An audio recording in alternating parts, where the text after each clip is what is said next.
আসসালামাইকুম। আপনাদের কাছে আজকে একটা নতুন ভিডিও নিয়ে এসেছি। ভিডিওটা হচ্ছে আমি আপনাদেরকে দেখাতে চেষ্টা করব, বোঝাতে চেষ্টা করব যে বাংলাদেশে প্রতি কিলোমিটার রাস্তায় খরচ ব্যয় কত এবং অন্যান্য দেশে প্রতি কিলোমিটার রাস্তায় খরচ ব্যয় কত।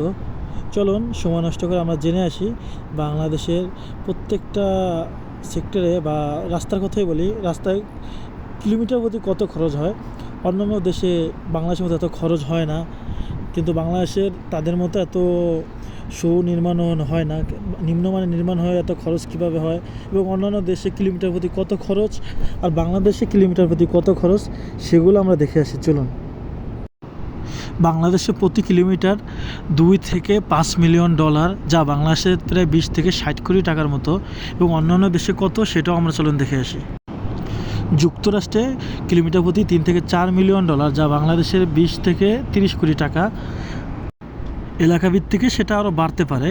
এবং ইন্ডিয়াতে 3 থেকে 4 মিলিয়ন ডলার, যা বাংলাদেশের 20 থেকে 30 কোটি টাকা।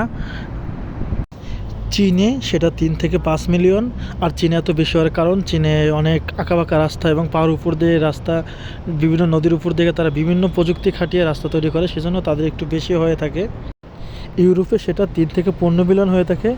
ঘনবসতি এলাকায় ভিত্তিতে হিসাবে আরও বাড়তে পারে, এবং তাদের উন্নয়ন কাঠামো আমাদের থেকে অনেক বড় এবং অনেক প্রযুক্তি দিয়ে তারা তাদের রাস্তাঘাট তৈরি করে থাকে।